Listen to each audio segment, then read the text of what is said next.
Okay, well, we have a good hour here together, so I'm going to go ahead and get us started. I have the pleasure today of welcoming Jessica Santana and Samantha Arango. Jessica is from HomeStreet. She's an Affinity lending officer.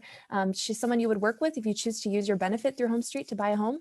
And Samantha is a realtor in our area. She's got a ton of experience in realty and also real estate law, so she's a great resource to have with us today. We're going to spend an hour with both of them talking about kind of an introductory to home buying if you're looking currently or you're thinking about entering the market. They've got some great tips and content to cover with us today. Go ahead and send chat questions throughout. We will get to them most likely at the end, so we'll save questions for the end. If you have something you really want to, speak out at the end, we'll invite you to unmute then and ask a question, so you get to save your questions. And just as a reminder to everyone, we are recording. My team will, in about a week, have it published to our YouTube, so we can share that resource via email.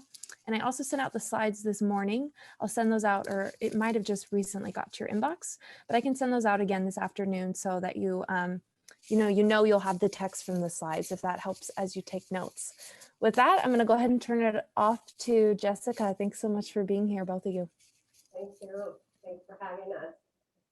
Hello, everyone.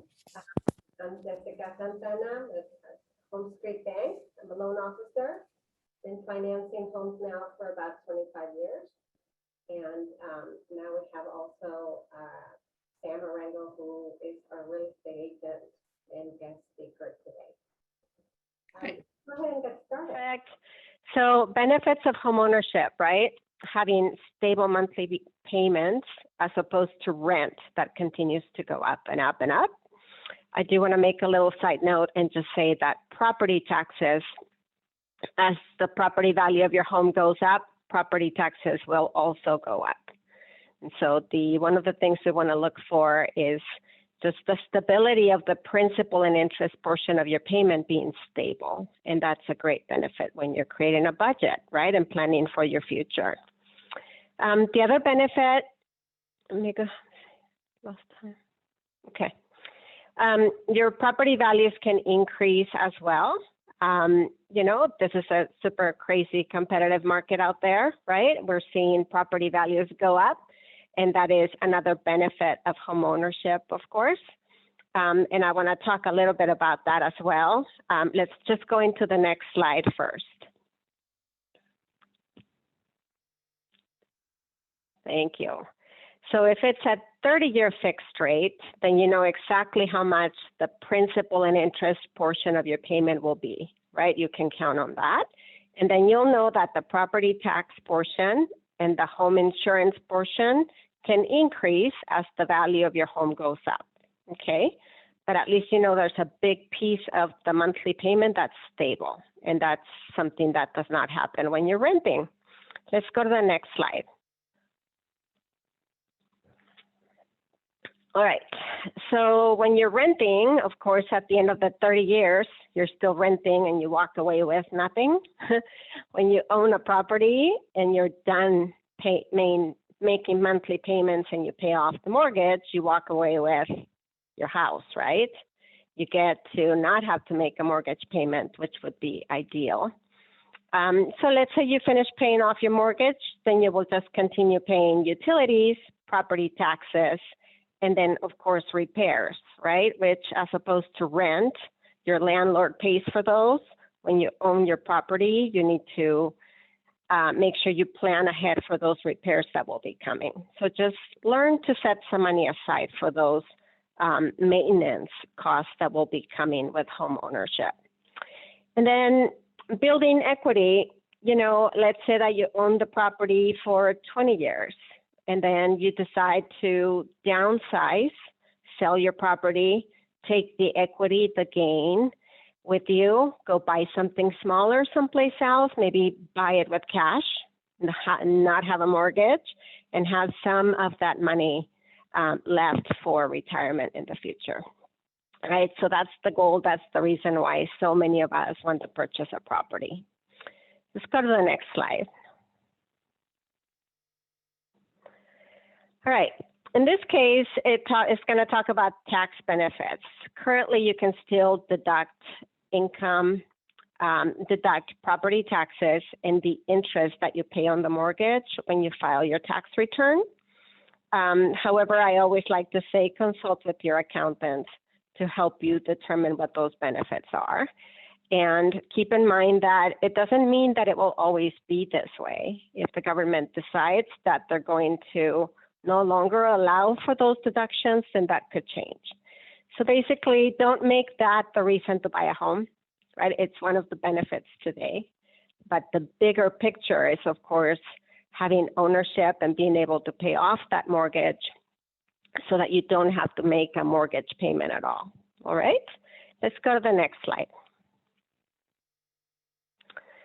All right, so one of the benefits, of course, is that you can decorate and paint and do whatever you want with your property, right? You want to paint it purple, that's what you do. You don't have to wait for the landlord to give you the okay. And then for those of us who have pets, right? If you have a pet, you don't have to be looking for properties that allow pets versus no pets. It's your choice, right? If you're thinking of a condo, I must say some of the condominiums will have restrictions on pet sizes sometimes. So perhaps if you have a pet or if that's what you're thinking of getting, having a property that's not a condo may be better for you. And then community, when you own a property, you can easily tell when you look at properties who owns and who's renting, right? Because when you're renting, you're not responsible for the appearance of the home. And so you leave that up to your tenant, your landlord. But when you own the property, you beautify it, right? And so there's something very special about owning a home and how it makes a difference. And you get to have a sense of community and ownership with your neighbors, and that's what we all long for. Let's go on to the next slide.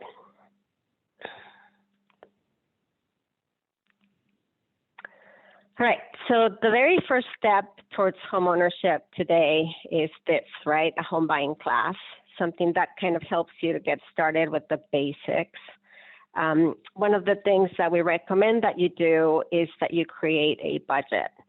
So go ahead and take a look at your income, right? One most important question for me is how much rent are you paying and how does that feel? If that feels super comfortable, then you know that you are going to be okay with a monthly payment that's higher. But if you're struggling, then what you probably want to do is look at a monthly payment that's lower than what you're currently paying for rent.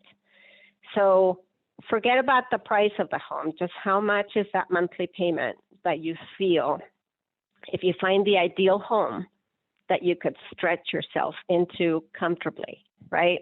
Have that clear in your mind so that when we start talking price and payments, we can also focus on your personal budget. It really helps me to help you as we start to look at getting a loan approval.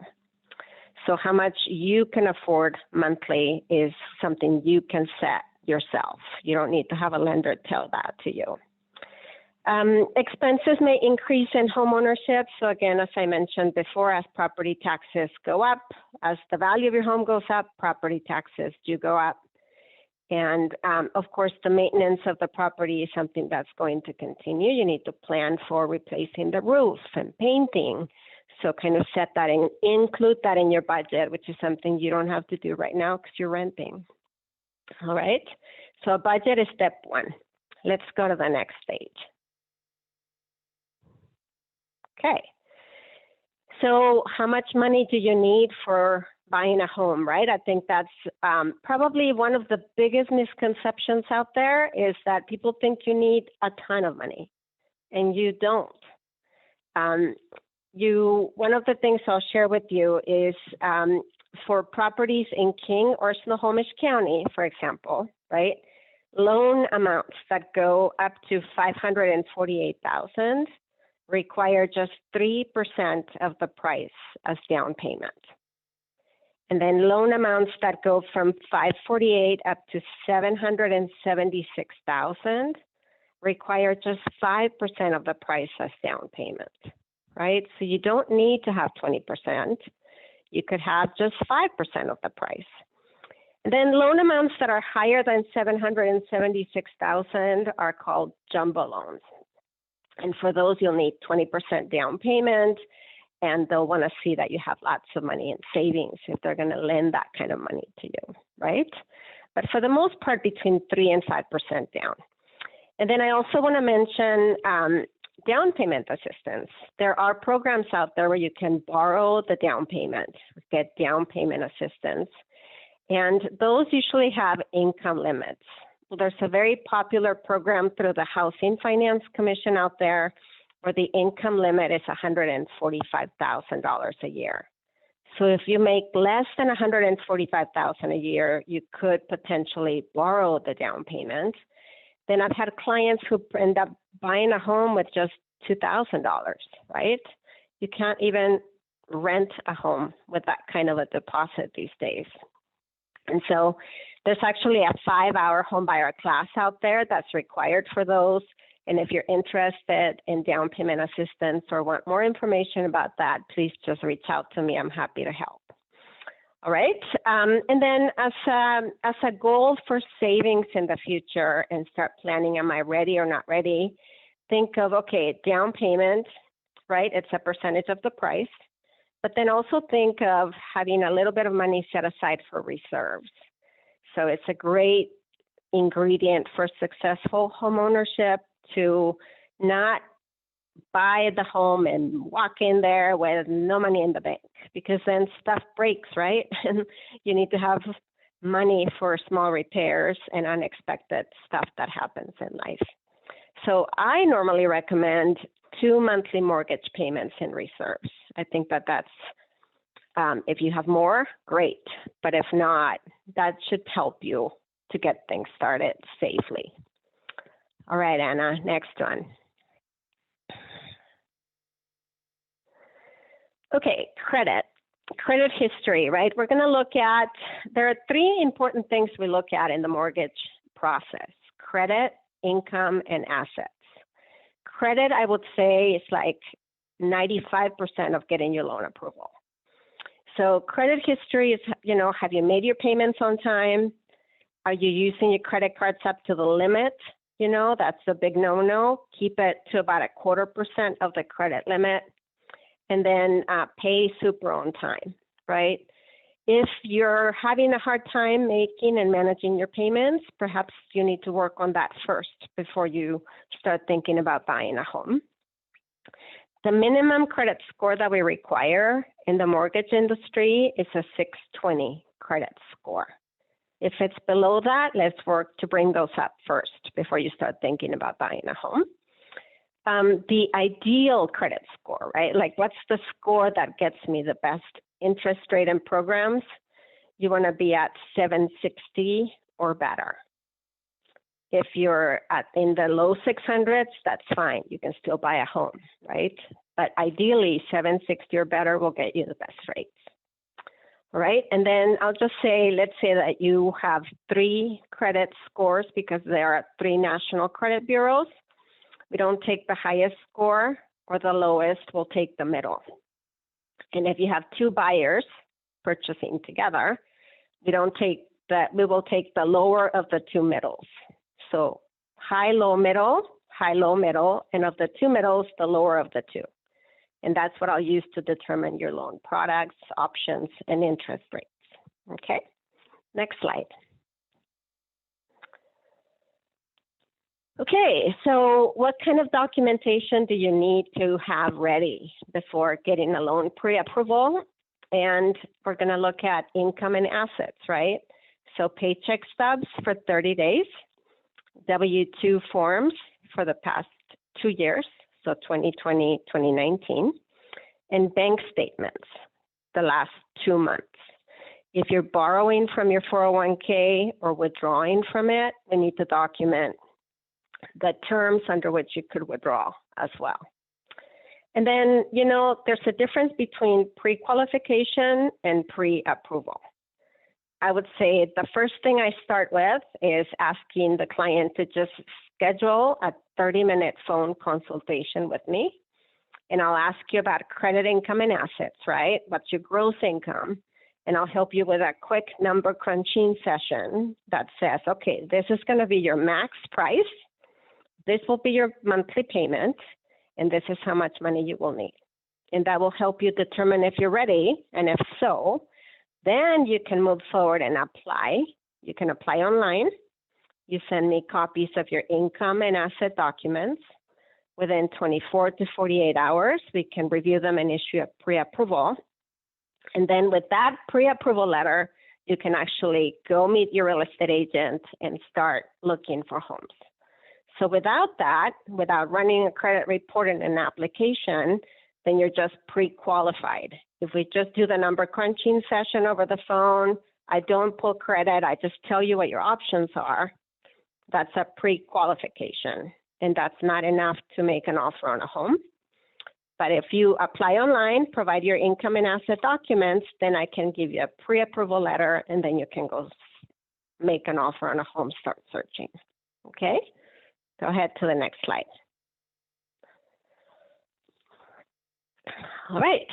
So once again, you go ahead and we determine your options, right? Credit, income, and assets. I'll tell you how much you could qualify for. This is what I recommend for everyone. Just schedule a 30-minute phone call just to help you figure out, without running credit, roughly where am I standing, right? Based on my income, where am I at? Once you're ready to move forward, then we can work on an actual pre-approval letter, and you can go ahead and get that. We can talk about closing costs, how much money you will need, what are the rates doing, and then you can go ahead and start shopping with your real estate agent. Okay? Should be really simple. All right, let's go ahead and to the next one. And this is where Sam can come in and start talking about real estate. All right, thank you. Hi, my name is Sam Arango, and I'm from Windermere Real Estate. And I'll be talking about the role brokers play in the purchase process. So I think the very, very first step you should take is talk to your lender. And I know that a lot of buyers they're hesitant to do so because they're nervous about their credit. They don't really know, they don't want credit pulled, but it's a crucial first step to get you on the right price point. And so I always recommend talk with the lender first. So once you get your pre-approval, you should be then talking to a broker. You should have a buyer's consultation meeting at the outset. It's what I do with all of my buyers. It's a good meeting between 1 and 2 hours, just depending on how many questions you have. But at this buyer consult meeting, I do like to cover 5 different areas. The first is to assess, what are your parameters? What are your search parameters? Do you want a townhome? Do you want a condo? Do you want a single family home?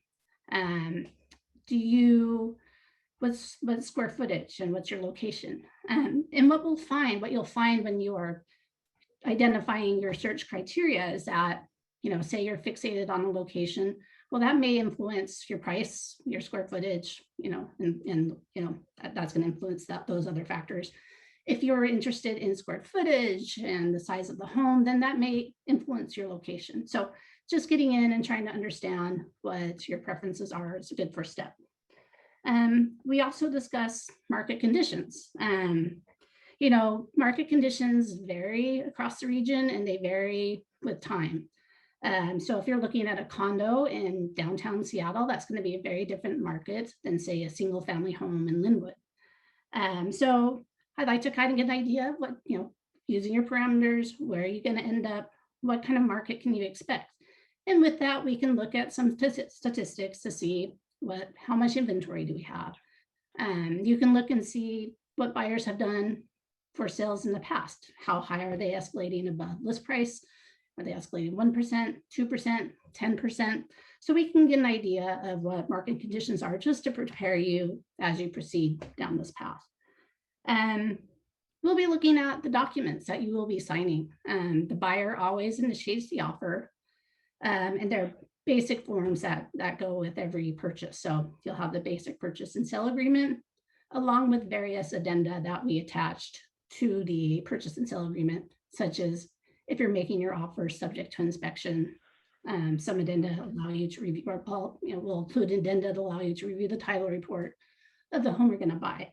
So we'll take a look at those forms. And so again, so you have an idea of what's going to be coming your way when it comes to signing, an offer. A lot of times what I find with buyers is, you're going along your merry little way in life, just having a good time, and then you get involved in real estate, and 20 minutes later, you're, making the decision to buy a $500,000 home. So it can go very, very quickly. And so that's why I kind of like to at least get you on the radar of what you might be signing, because like I said, it can happen quickly. We will talk about offer strategies. So depending on market conditions and using the forms, when you come to put in an offer, and say if you're in a multiple offer situation, well, there's certain strategies that we can use, especially with the forms, to make your offer stand out. So again, what kind of strategies are we looking at? It just depends on how competitive the home is. And so, if there's multiple offers going in on one home, there's going to be a certain strategy to approach that offer versus say you're the only buyer, putting an offer that's on a home that's been on market for 30 days. That's going to be a different kind of strategy. So we can discuss various ways to approach an offer. And then finally, we discuss about how you should be ready to, there's things you should be ready for when you start your purchase process. And I'd say the biggest thing is your earnest money, which I will get into a little bit later, but making sure that that's in a bank account ready to go. You don't want to be scrambling to cash and stocks to get earnest money when you're writing an offer. So making sure you're ready with that. Then so the next bullet points, we're still on the same slide, is who pays for your realtor? Well, the seller pays. So a seller will work with the listing agent, and then they'll have a contract with each other, and the listing agent will secure a certain amount of commission from the seller, and then they'll offer half of that to the buyer's agent. And so it's nice as a buyer, you don't have to pay for the services of your agent. And just know that when you buy and then you turn around and sell, then it will be your turn to, fund the commission on those sides. That's just how it works in this marketplace. The next question, viewing properties. So every broker that's a member of the multiple listing service will have access. So any home that's listed on the multiple listing service will have access to a key box to get those keys and let you into the home. The way it works is, say we set up a search for you, you see a home that you like, you'd let your agent know, hey, I'd like to see this home. We schedule an appointment. So all appointments have to be scheduled right now. And then you show up to the property at your designated appointment. Sometimes appointments sometimes the home is vacant, so it's really easy to schedule an appointment. Sometimes appointments, the houses are occupied, and so there will be some restrictions like give us a 2-hour lead time to get the dogs out, or please no showings after 6:30 if we have young kids.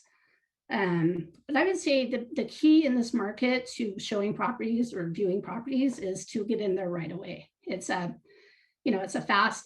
fast-paced market. Homes are selling quickly. If you see a home, what we'll see in this market is a home will come on, say, Thursday or Friday, and in the remarks, we'll say, we're going to do a review date for the following Tuesday. And, it kind of gives you a false sense of security. You're like, well, I don't really want to go out on a Friday night. Let's just wait till the weekend. We got till Tuesday. And then Saturday morning comes around and the home is under contract, and that's a terrible feeling. And that if the seller is going to do a review date, they have no obligations to stick with it. So I'd say the key to, seeing homes in this market, see it as soon as possible, even if there is a review date. And also your broker should be in good communication. So if there's a home that you're interested in, have your broker be in good communication with that listing agent to be aware of any changes. So, because there's a lot of changes that tend to happen in this marketplace. The next bullet point, make an offer that stands out. Well, again, that goes back to the buyer consultation and the offer strategies that I mentioned. So, there's many ways to make an offer stand out. Again, if you're going to be in a multiple offer situation, there's a lot that you can do to stand out, assessing, depending on what your competition is. Again, being in good communication with that listing agent to see if there's a home that you like, how many people have come through, how many people have indicated they want to write up an offer, has anybody done a pre-inspection, just to get a sense for the demand on that property, so that you can then strategize when the offers are due, how to write it up and how to stand up. So when the next question is seller acceptance. So yes, so you get to the point where you write an offer, you present it to the seller can either accept, reject, or counter. If they counter, the offer comes back to you, and then you can do the same thing, accept, reject, counter. Once you and the seller come to an agreement and you sign, all the signatures and initials are signed around, then we have what's called mutual acceptance. And mutual acceptance is a really important date. Many timelines in the contract run from mutual acceptance. All right, I think we're ready to go to the next slide.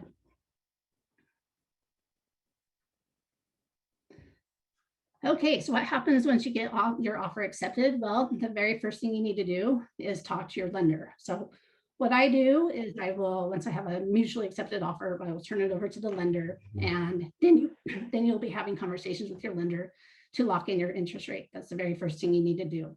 Interest rates are kind of all over the place throughout the day, so that just becomes the #1 priority.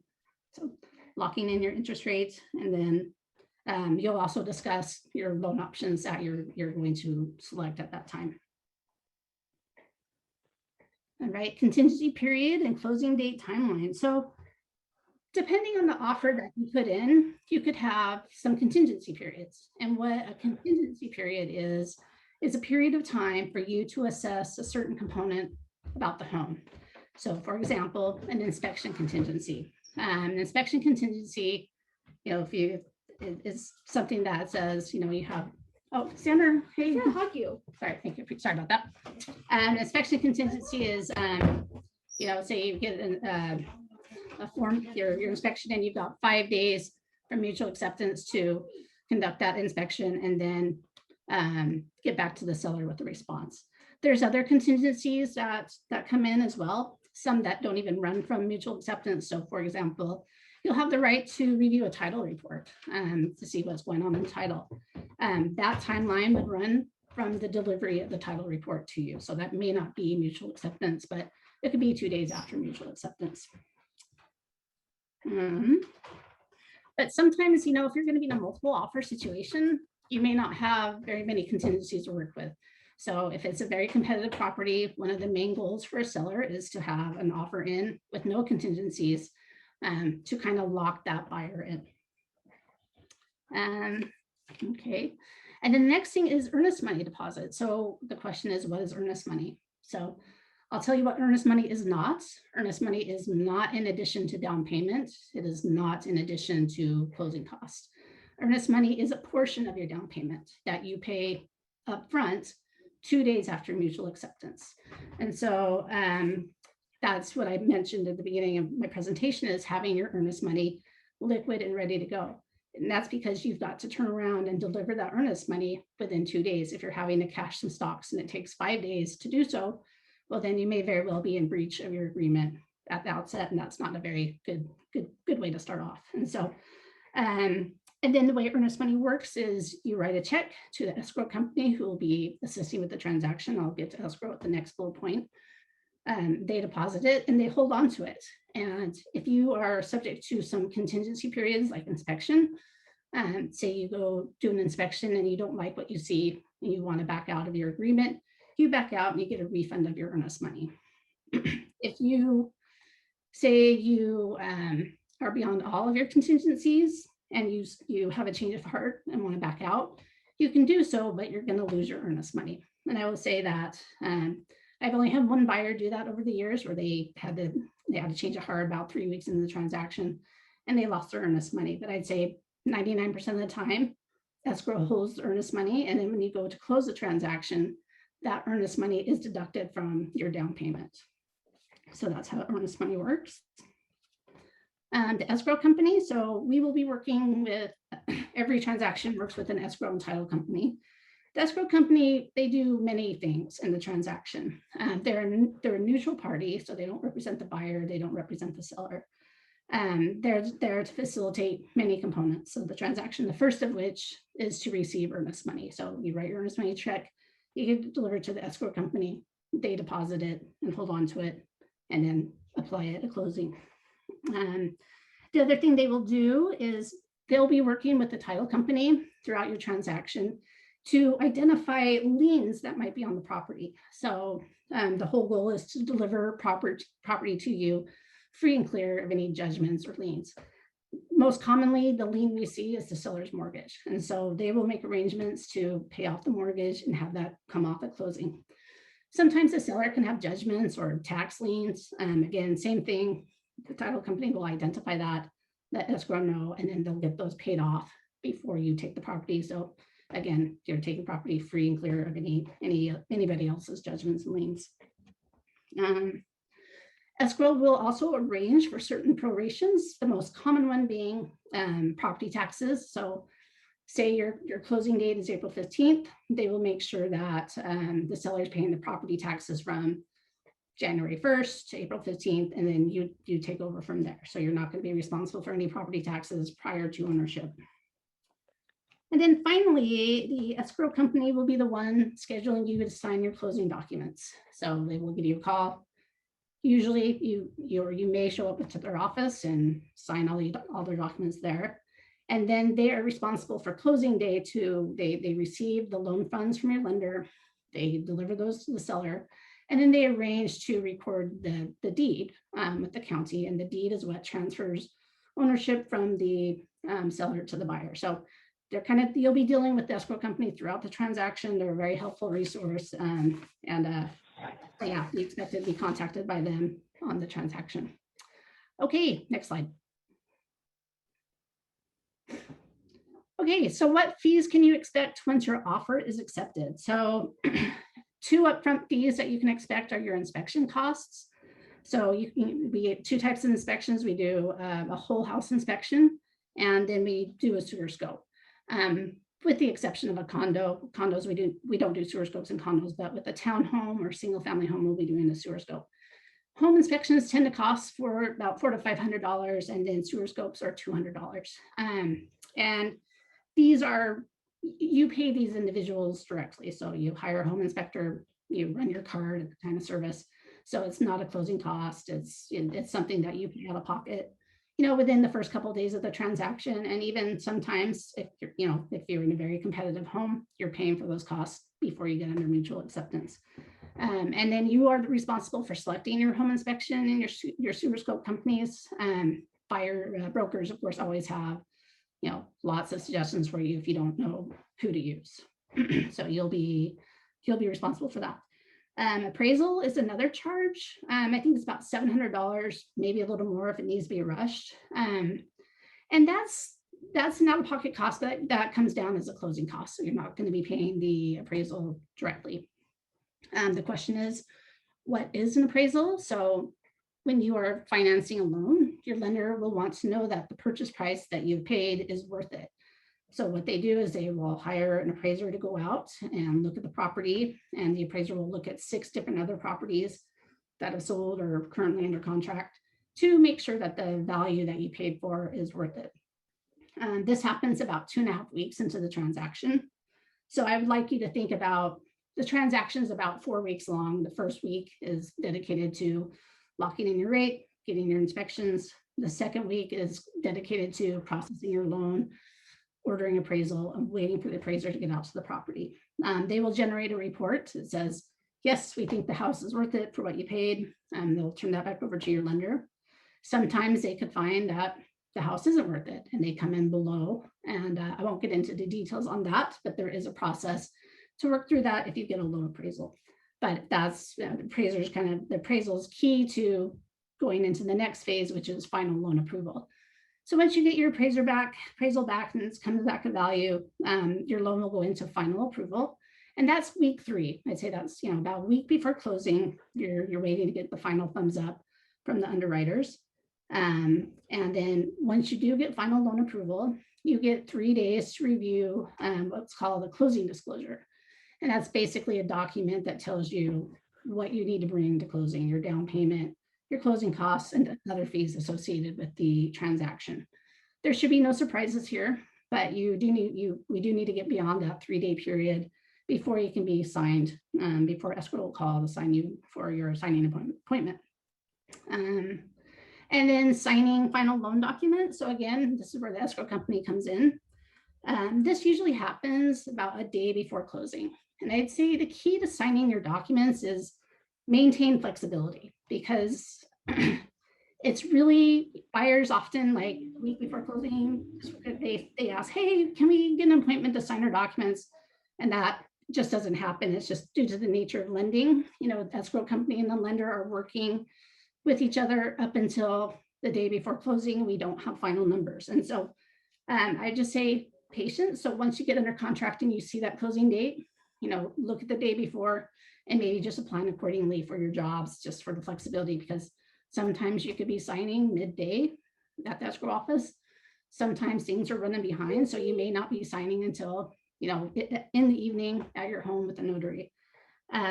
It is at this time that you're going to be bringing your cashier's check for your down payment and closing costs. So a lot of my buyers bring cashier's checks. You can arrange for a wire transfer, but I will say, you know, once you get into this process and you're under contract, you're going to get a ton of warnings about wire fraud. It's pretty rampant. I won't go into detail here, but for that reason, we do have a lot of buyers just bringing a cashier's check. They'll deliver it to escrow, and escrow will hold it for closing date the next day to disperse. Okay, next slide. Okay, closing day, the day you get your keys, is a super exciting day. There are two things that need to happen for closing to occur, and it's defined in the contract. So the first is that your loan funds need to be dispersed. So lender releases the loan funds, that goes to escrow, they keep that, and then they'll make the arrangements to get the loan funds to the seller. The second component is getting your deed recorded. So once you get the loan funds, that usually happens about 11 o'clock on closing day, sometimes noon. And then you get what's called a release to record. And that's when the escrow company has released the deed. Again, that's the document that transfers ownership from a seller to a buyer to be recorded at the recorder's office. So if you're buying a home in Linwood, that would be the Snohomish County Recorder's Office. If you're in Seattle, that's going to be King County Recorder's Office. And then every document that gets recorded, you get recording numbers. So we're waiting for the recording numbers. And once we get recording numbers, then that is closing. And that usually happens around 4 or 5 that day. And so that's when you're entitled to your keys. So again, closing, two things: loan funds released and recording numbers.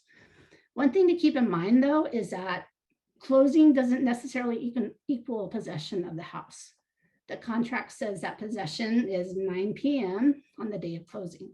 Now, what typically happens is either a home is vacant, the seller's moved out prior to bringing the home on market, or they've moved out about a week before closing. And in that situation, it's usually the seller will say, go ahead and have access when you get recording numbers. But there will be an occasion that a seller is in there scrambling to move out until 9 p.m. And so you can't get access until then. So I guess my tip to you is don't arrange moving trucks for the day of closing. That's just not going to work. I'd even give it a 2 to 3 day buffer just to avoid any heartache. So with that, this is definitely a very brief summary. I could do this for hours, but we'll stop here. And, I think this is an exciting time. Good luck on your search, and I think you'll do great. Thank you.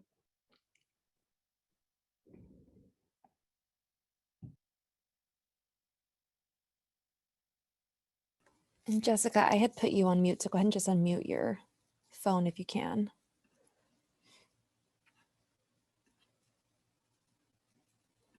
As we continue. There you go. Okay, can you hear me? Yay. Yes. All right, so one of the things we are going to talk about next has to do with the benefits that you receive when you work at the University of Washington and you want to purchase a home or you want to refinance. So when you purchase a home, we're going to give you a lender credit, which is equal to 0.5% of the loan amount as a credit towards your closing costs. So if your loan amount is $400,000, 0.5% is $2,000. And then we also team up with real estate agents like Sam, and they contribute from their commission up to 1% of the price as a credit towards your closing costs as well. right? As Sam said, the seller pays for their commission. If they get a 3% commission, they'll contribute 1% towards your closing costs. So if the price is $500,000, that would be $5,000. If they get a 2.5% commission, which is something that is more common these days, then they will only give you a half of 1%, so $2,500 in that example.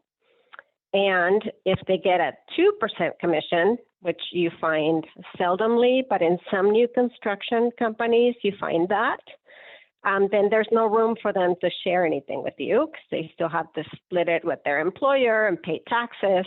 We need to make sure they can still survive. So it's anything in excess of 2% that they will contribute. And then, of course, we have these webinars, and we are super involved and enjoy sharing education with you. And that makes up a great little packet that you can benefit from.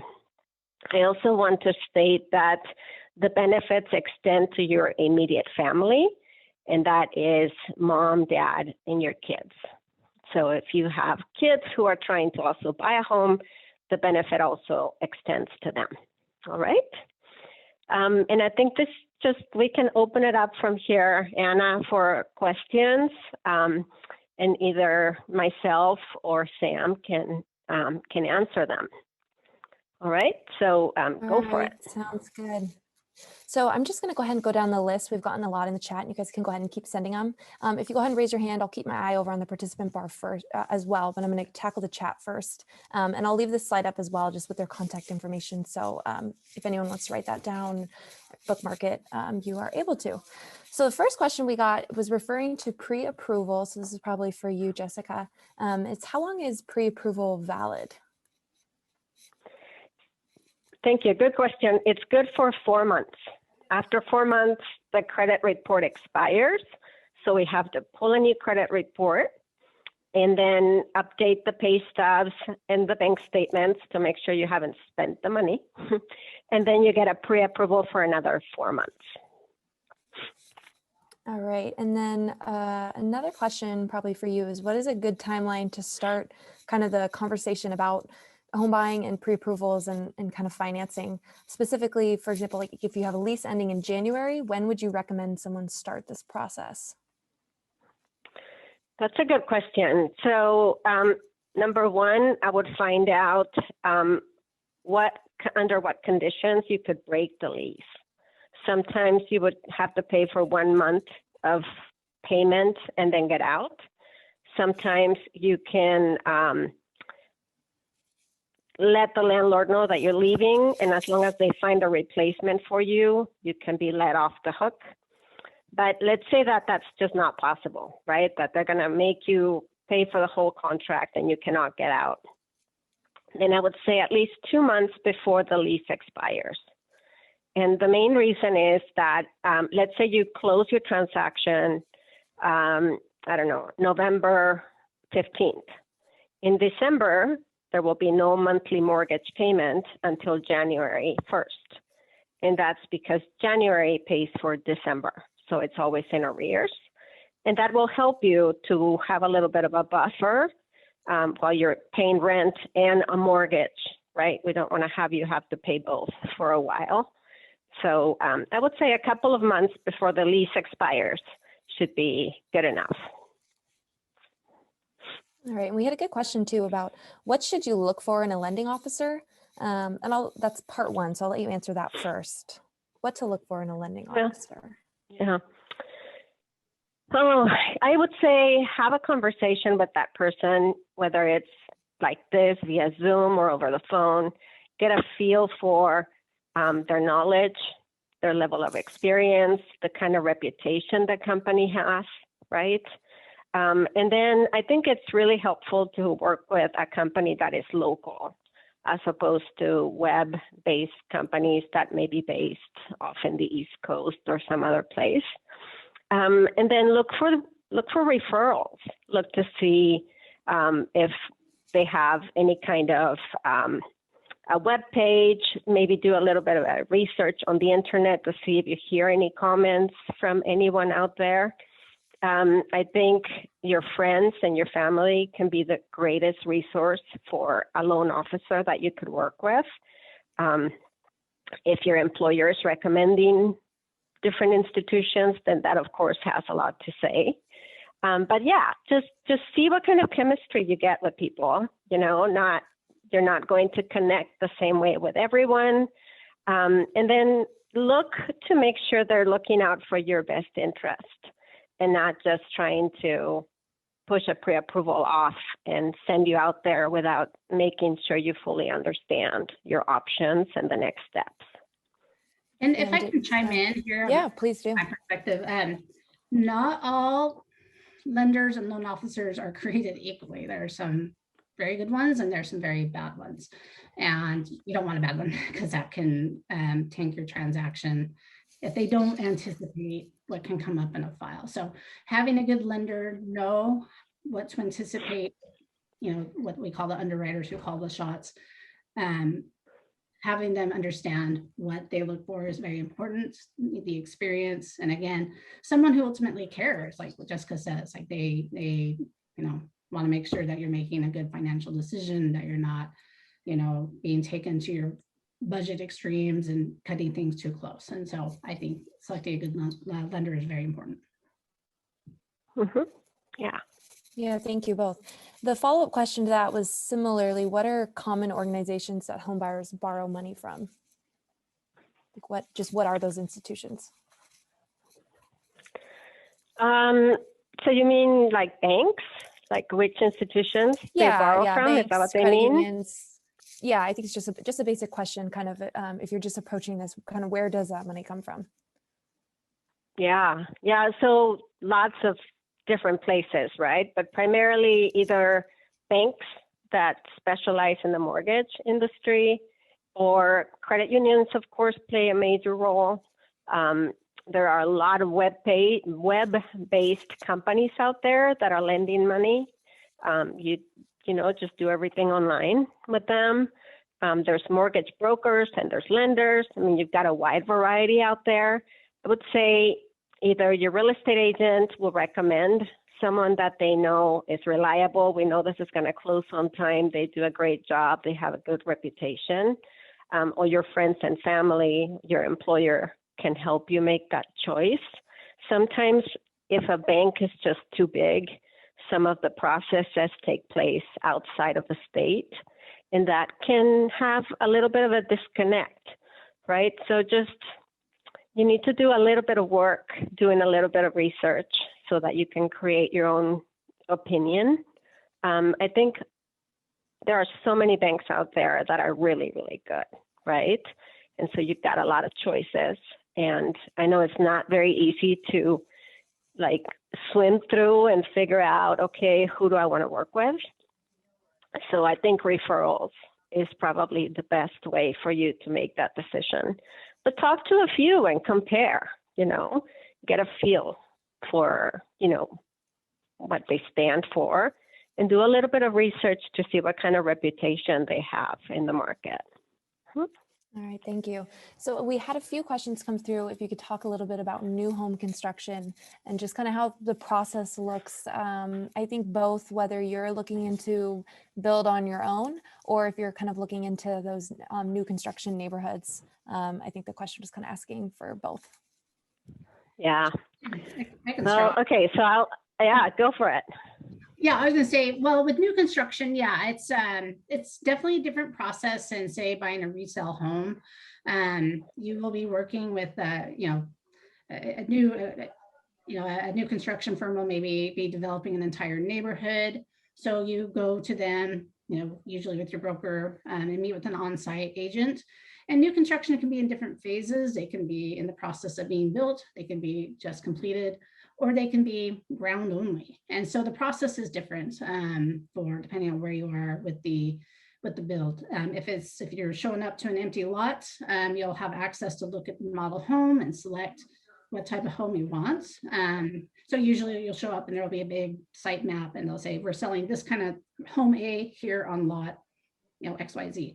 So you pick the home you want and the lot you want. And then there's a process. You'll get invited out, say, when they put up the framing, you'll get to see the framing. When they put in the drywall, you'll invite out to see the drywall. So yeah, that's sometimes you're buying a home and you're closing 5 months later on new construction. Other times it's just like a resale, it's ready to go. I'd say the biggest difference is you'll be using the builder addenda. So builders will have their own purchase and sell forms that are, they kind of, put the risk on the buyer in that situation, but that's nothing to be afraid of. It's just, it's unavoidable that you'll be using builder addenda. So I'd say that's kind of how that works, depending on, how new the construction is. Anything to add there, Jessica? And then, yeah, so on the other side, it's what if you buy a lot that's vacant and you want to build on that property? Then you have to get your own architect and designs and plans and specs. And there, I'll just say, I bought a lot, almost going on 6 years now. And I've been trying to get a permit, and it has been extremely difficult. It's on a very steep slope. And if you walk away with anything today, stay away from steep slopes because then it's really difficult to get permits, and it's very expensive when you try to build a home, trying to get materials up that kind of a steep level. So I would say if you find a home already built, choice number one. If not, if it's already, like Sam said, right, the builder's already ready with the floor plan and the permits, and you just pick your model and wait for it to be done, that would be number two. And at the very end, based on my experience, right, new construction where you buy the land and then finance the construction itself. All right, thank you both. So another question we got is, what are differences in, it looks like that's the same question actually, about looking at land to build on versus something already built. But follow up to that is, what percentage of down payment is earnest money typically? Sorry, I did mean to address that when I was talking about earnest money. So earnest money is typically 1 to 2% of the purchase price.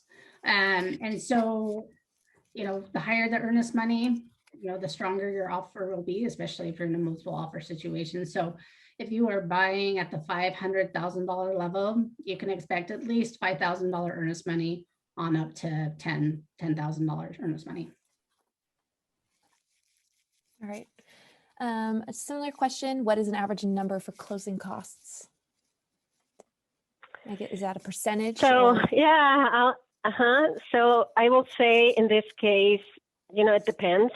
But if you just want just a range, about 2% of the loan amount should include closing costs and tax and insurance in reserves. They call that a prepaid account or escrow account. So all of it together should be around 2%, more or less. All right, thanks. I'm sure in our market, it's probably very varied. Maureen asks, did I hear correctly that you need to keep your credit debt amount to 0.25% of your credit limit? Yeah, that was paying attention. Good job. So let's say that your limit is $1,000 on the credit card. You want the ending balance on that bill, the statement, right? The billing statement that says minimum payment due, ending balance. You want that to be no more than 0.25% of the limit. So if it's $1,000, no more than $250. The moment you go past that, your scores start to go down. And so if you're trying to get your scores to go up, that's a really good way to fix it, right? Just get the balances down so that your scores can go up. So is it 25% or 0.25%? 25%. 25, thank you. You're welcome. It's definitely a good distinction. I didn't even catch that.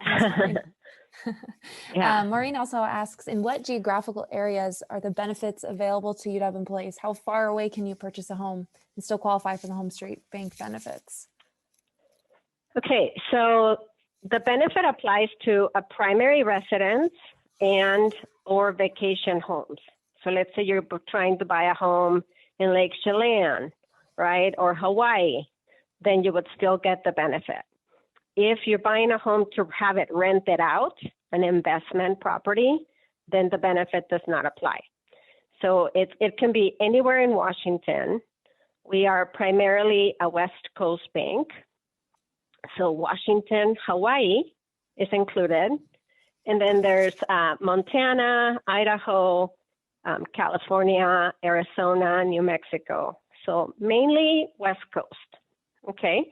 And then the benefits would still apply as long as it's not an investment property. And so just to confirm, you could not use your benefit if you were looking at buying in the East Coast. Even if it Exactly. was your primary residence or, okay. Thank you. That's a good distinction. The next question is, what would be the benefit and costs of putting a larger than required down payment? And that's another really good question. So there's, as part of your monthly payment, if you have less than 20% down payment, you're going to pay mortgage insurance per month. And the mortgage insurance is something that was invented a long time ago, right? It used to be you had to have 20% down. And then they came up with this mortgage insurance. The buyer pays for it monthly, and it insures a portion of the loan insures a portion of the lender's loan, right? The money that they're lending you, in case the buyer defaults.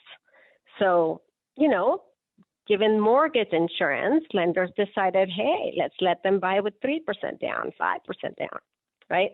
So if you have 20% down, you don't have to pay that mortgage insurance. So it makes your monthly payment smaller, but you need more money at closing.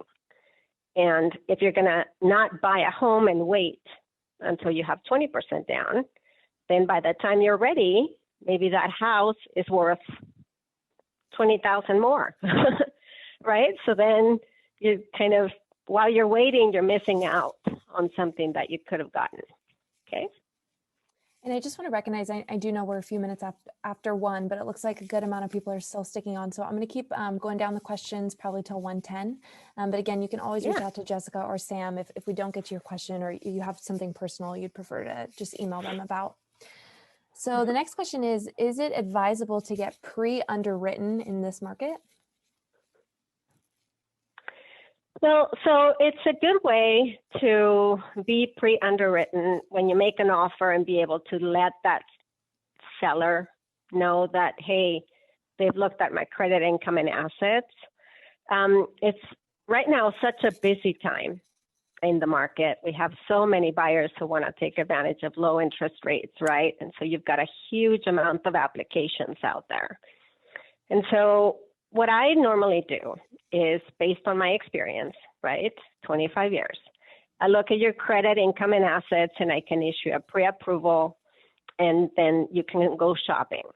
If I think that part of your situation falls outside of the box, like maybe the income piece is a little bit weird, then I'll submit the loan to underwriting to make sure we get that checked and approved before you go shopping.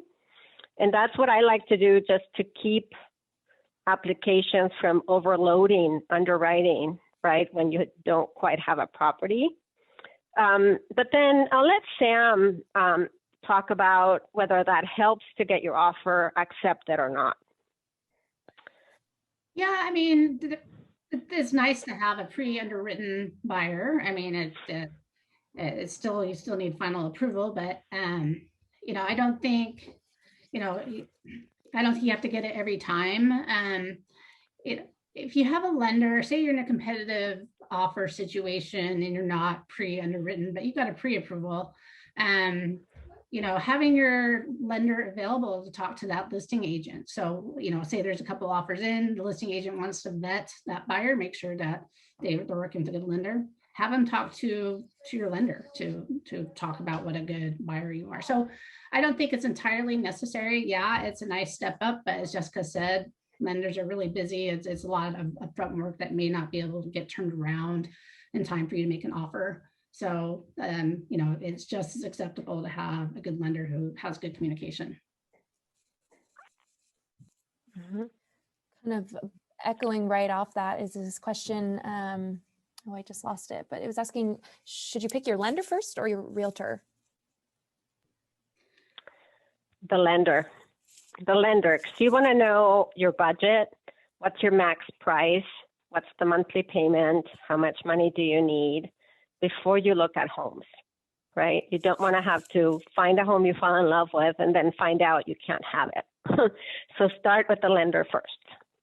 Yeah, and even if you're talking to a broker, that's probably what they'll tell you. Like, okay, before we start shopping, let's get you talking to a lender. So a broker can be a starting point, but they're just going to put you back to the lender. That's what I tend to do. Sounds like also, Yeah. I mean, at least with the HomeStreet, you get an extra incentive by working with a realtor within, your lender's network. So that could be something you have access to also. The next question is, when looking at a home, can you learn ahead of time what the realtor's commission % will be? Kind of when do you find out details about that? I think it's published nowadays. That's a recent thing with the MLS. They started publishing the commission offered. So it should be up with any listing. You may have to, when you pull up a listing, say if you're looking like at a Redfin website, you kind of have to go down to the, additional details, but it should be with the listing. And you can ask your lender, you can ask your broker as well what's commission offered. So you have an idea of what your benefit could be. Great. And we're getting a few other questions on credit. I just want to let everyone know, both HomeStreet not HomeStreet, both Fidelity and TIAA offer credit courses and workshops all the time. You can find those on our website. So I highly recommend attending those if you kind of for your niche questions about credit. I'm going to kind of move more to the one specifically about the home buying process. This one is, in a competitive seller's market, should the buyer waive the inspection contingency? Well, it depends. At the end of the day, I'm a lawyer, so I'm risk averse. And so I think you can waive your inspection contingency, but usually what you're doing in that circumstance is you're conducting what's called a pre-inspection. So say you go to a home, it's going to be competitive, and you want to compete, but you also want to make a strong offer that doesn't make your offer subject to inspection. Well, what you're doing in that circumstance is hiring a home inspector to come out before you get under mutual acceptance, so that it's, the scope of the inspection is the same whether you're under contract or not. But the purpose of that is to see, you're basically taking the home as is. So you want to see what problems there are and whether or not you can take that on. I just got to recommend an inspection one way or another. In this market, sellers are providing their own inspection reports quite a bit. That's a nice convenience. You don't have to plunk down money, but you don't have any recourse if that inspector didn't catch something. But a house can look shiny and new. It could be brand new. It can be a flipped house, and looks great. And then when you get to the crawl space, it's a nightmare. So you can waive inspection, but do what you can to get a pre-inspection and get the information you need, because you could be inheriting some big problems. And I do want to note, it looks like we've got quite a few questions here on condos. We're going to be hosting another HomeStreet buying webinar in end of April, around condos specifically. So stay tuned for that on our website. I can also send out that information. But just for now, I'll ask these questions. Are HOAs only paid on condos and townhomes, or also on single family homes? They can be paid. So if you get into a new construction or newer development, there might be smaller HOA fees, usually like $50 a month. So that is common in a single family home. And that's because there might be like a community park or sign or some landscaping that's involved. So you can certainly, and sometimes townhomes, same thing. There might be usually much lower than the condo dues, but again, $50 a month or so to deal with common area maintenance, or like there's a common driveway. In that situation, so whenever you have an HOA or some dues that are involved, one of the documents you submit is called an HOA review. So you can actually get in there and look at the financials, see what's going on. But yeah, it's ultimately, to answer your question, there can be dues on a single family home, but not very high. All right, and then just kind of along those lines, what does it mean when a condo is advertised as co-op?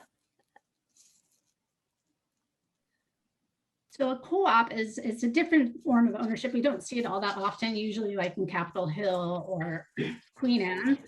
And you're not really, what you're doing is you're buying into a cooperation. So you don't own the property outright, you're buying a percentage of that cooperation. You know, there's still value, there still can be equity that there still will be equity that is gained. It's just a different process, and it's a different loan product. I'll let Jessica talk about that, because you may not be able to get traditional lending with the co-op. There's a co-op board who ultimately has to approve you. Think Fraser Crane.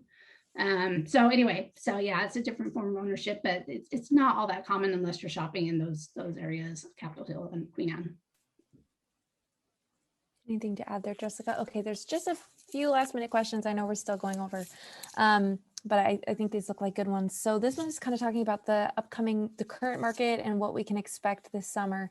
First of all, how much above list price is reasonable to expect, if you can ballpark? And then similarly, can you talk a little bit about what you think inventory will look like this summer?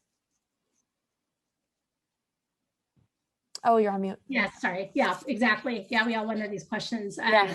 It's super hard to predict where inventory levels are going to go. And you can look at, I can pull up graphs and we can look year over year where we traditionally see inventory spikes. COVID kind of threw that into a little bit of craziness. But usually we see inventory spikes at the spring market. And I define spring market as whenever the Seahawks lose the playoffs and then sellers are willing to go list their homes again. So we'll see an inventory, and you can see the lines of new listings go almost vertical between January, and then it peaks out in June and July. It slows down again in late summer as people take their last vacations. It pops up again after Labor Day, slows down in December. That's a pretty traditional inventory cycle. This year, we're seeing some struggle with inventory. I'm not seeing the spiking that we normally see at this time of year. And I honestly think it might be due to COVID and people kind of waiting for the vaccine to hit. So it's safer to have people come in and out of their homes. But I do think we'll see that spike. It'll probably happen later in the summer. The question about how much to bid above list price. Well, again, if I have buyers who are going to be competing in multiple offer situation, I'm looking at very specifically that house and that neighborhood. And what I'm looking for are, I'll call around to all the homes that are pending, meaning they're under contract, but we don't have the sales data yet, asking the brokers, those listing agents, hey, are you willing to tell me how much they went above? You can look, there's charts that I can access that show what is the list to sale price ratio, meaning if it tells me it's 103% for that neighborhood, then the average escalation is 3% above list price. So there's no hard and fast number. It's research that's constantly your broker should be doing as you approach that home to help guide you as to how high you should go.